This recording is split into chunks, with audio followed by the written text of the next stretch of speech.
Hello everyone, welcome to ideal classes online platform. और ये आपका 18 फरवरी की सेकेंड शिफ्ट का पेपर है जिसमें हम जीएस का एनालिसिस करेंगे। तो चलिए देखते हैं जीके क्वेश्चन। हालांकि पेपर बहुत ही सिंपल था, पेपर आउट हो चुका है अब, जिसके लिए ट्विटर पे वो भी चल रहा है कैंपेन भी, और आप लोग भी ट्वीट करें, जो भी टीचर हैं जो आपके समर्थन में खड़े हैं उन सभी के लिए ट्वीट करें। लेकिन चलिए क्वेश्चन देख लेते हैं। एनालिसिस देखना जरूरी है, क्वेश्चन देखना तो जरूरी है आपके लिए। चलिए पहला प्रश्न देखते हैं क्या है। क्वेश्चन नंबर 1 है आपका, निम्नलिखित में से कौन सा दिन भारत में राष्ट्रीय युवा दिवस मनाया जाता है। तो भारत में राष्ट्रीय युवा दिवस जो मनाया जाता है वो 12 जनवरी को मनाया जाता है। अगला है, राष्ट्रीय विषाणु विज्ञान संस्थान निम्नलिखित में से किस स्थान पे है। तो ये है महाराष्ट्र के पुणे में। ठीक है, नेक्स्ट क्वेश्चन पे मूव करते हैं। अगला क्वेश्चन है, निम्नलिखित में कौन सा अम्ल जो है वो सिरके में मौजूद होता है। तो सिरके में जो अम्ल मौजूद होता है वो होता है एसिटिक एसिड। नेक्स्ट है, भारत में बाल संरक्षण और कल्याण के लिए आपातकालीन टोल फ्री नंबर क्या है। तो वो है आपका 1098। ठीक है, नेक्स्ट है, हम्पी नृत्य महोत्सव जो है वो किस राज्य में मनाया जाता है। तो हम्पी नृत्य महोत्सव जो है वो कर्नाटक में मनाया जाता है। चलिए नेक्स्ट क्वेश्चन पे मूव करते हैं। अगला प्रश्न जो है, मामूली चीज़ों का देवता या कह सकते हैं the God of small things के लेखक कौन है। तो इसका राइट आंसर है अरुंधति राय। ठीक है, नेक्स्ट प्रश्न है आपका, निम्नलिखित में से किस मंत्रालय के द्वारा जनसंचार के विभिन्न माध्यमों और प्रिंट मीडिया के विनियमन के माध्यम से सरकारी नीति जो योजनाएं हैं, पॉलिसीज हैं, उनको प्रसारित किया जाता है। तो इसका जो राइट आंसर है वो है सूचना एवं प्रसारण मंत्रालय। ठीक है, नेक्स्ट क्वेश्चन पे चलते हैं। चलिए अगला प्रश्न है, भारत में के संविधान में अनुच्छेद 64 और 89 के क्लॉज 1 के तहत निम्नलिखित में कौन राज्यसभा का पदेन सभापति होता है। राज्यसभा का जो पदेन सभापति होता है वो उपराष्ट्रपति होता है।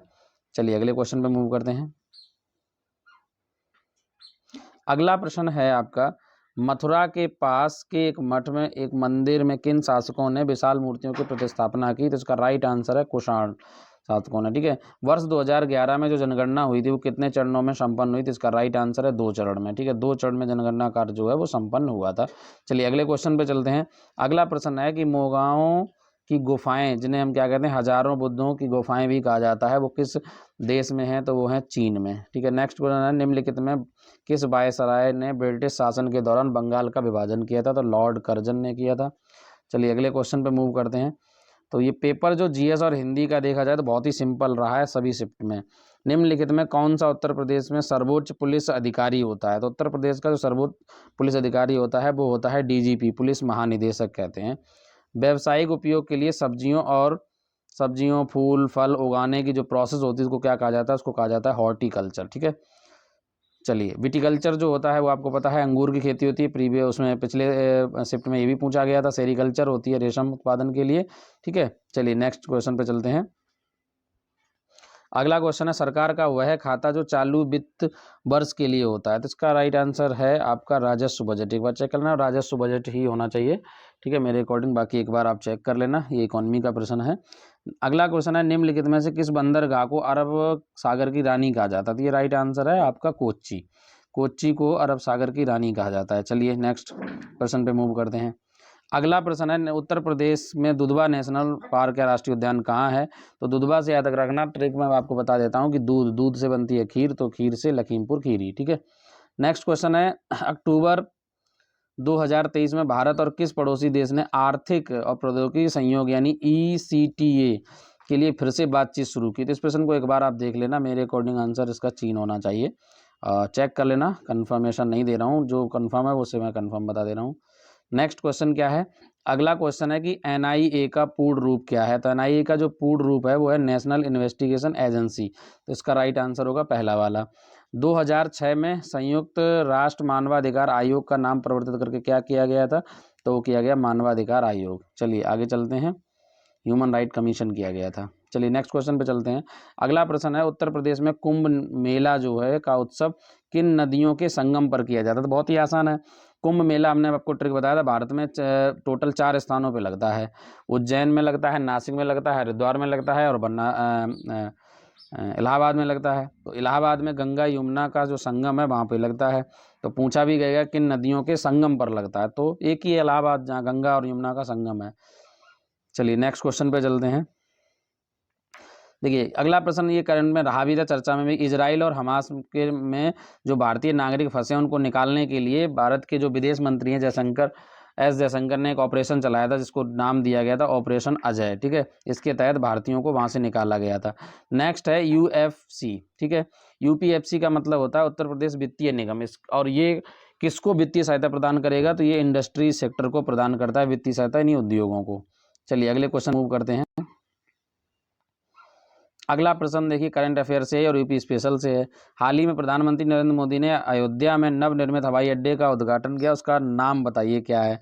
तो उसका नाम है महर्षि वाल्मीकि अंतर्राष्ट्रीय हवाई अड्डा, ठीक है। महर्षि वाल्मीकि के नाम पे दिया जिन्होंने रामायण की रचना की है।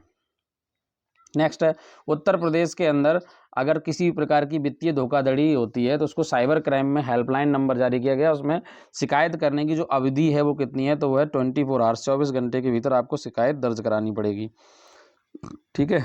नेक्स्ट क्वेश्चन पे मूव करते हैं। देखो जीएसटी से हर शिफ्ट में एक प्रश्न रहा है और मैंने बोला भी था, केंद्रीय एवं राज्य करों के जटिल जाल की जगह जीएसटी कानून किस वर्ष लाया गया, तो 2017 में लागू किया गया था जीएसटी। हाल ही में प्रधानमंत्री, ये क्वेश्चन देखिए रिपीट है, पिछले सेट में था, बस उसमें पूछा गया था कि किसने उद्घाटन किया, तो मोदी ने। और यहाँ पर क्या प्रधानमंत्री मोदी ने, और यहाँ पर पूछ लिया कि प्रधानमंत्री ने उद्घाटन किया वो किन के बीच है, कोच्चि और लक्षद्वीप के बीच जो है द्वीप समूह सबमरीन ऑप्टिकल फाइबर कनेक्शन है, ठीक है। तो इसका राइट आंसर कोच्चि होगा। चलिए अगले क्वेश्चन पर चलते हैं। अगला प्रश्न है ब्रिक्स। देखिए ब्रिक्स क्या होता है, अगर हम ब्रिक्स की बात करें तो ब्रिक्स में BRICS होता है, इसके नाम में ही स्पष्ट होता है ब्राज़ील, रूस, ठीक है, इंडिया, चाइना और साउथ अफ्रीका। ये हर साल क्रम से क्रम होता है, हर देश के अंदर वो चलती है इसकी समिट। 2024 जो समिट है वो रूस में हुई थी, अब अगली जो समिट होगी वो इंडिया में होगी, क्रम से होती है। इसका जो राइट आंसर है वो है रूस, ठीक है। इसका राइट आंसर क्या होगा, रूस होगा। चलिए अगले क्वेश्चन पे मूव करते हैं। अगला प्रश्न नोटबंदी से आया। नोटबंदी से हर शिफ्ट में क्वेश्चन पूछा गया, इस बार पूछा गया वर्ष 2016 के अंदर जो नोटबंदी हुई उस समय RBI गवर्नर कौन था, शक्तिकांत दास थे, ठीक है। उत्तर प्रदेश के कौशाम्बी जिले के कौशाम्बी ब्लॉक ने नीति आयोग को ABP की पहली डेटा रैंकिंग जो जारी की उसमें कौन सा स्थान दिया, तो द्वितीय स्थान आया इस ब्लॉक को, ठीक है। नेक्स्ट क्वेश्चन पे मूव करते हैं। अगला प्रश्न देखिए बेहद आसान प्रश्न आ गया यहाँ पे, राष्ट्रीय बालिका दिवस जो है किस तारीख को मनाया जाता है, 24 जनवरी को राष्ट्रीय बालिका दिवस मनाया जाता है। हाल ही में हर बार दिवस से 2 प्रश्न रहे और मैंने पहले बोला भी था इस चीज़ को, याद रखना।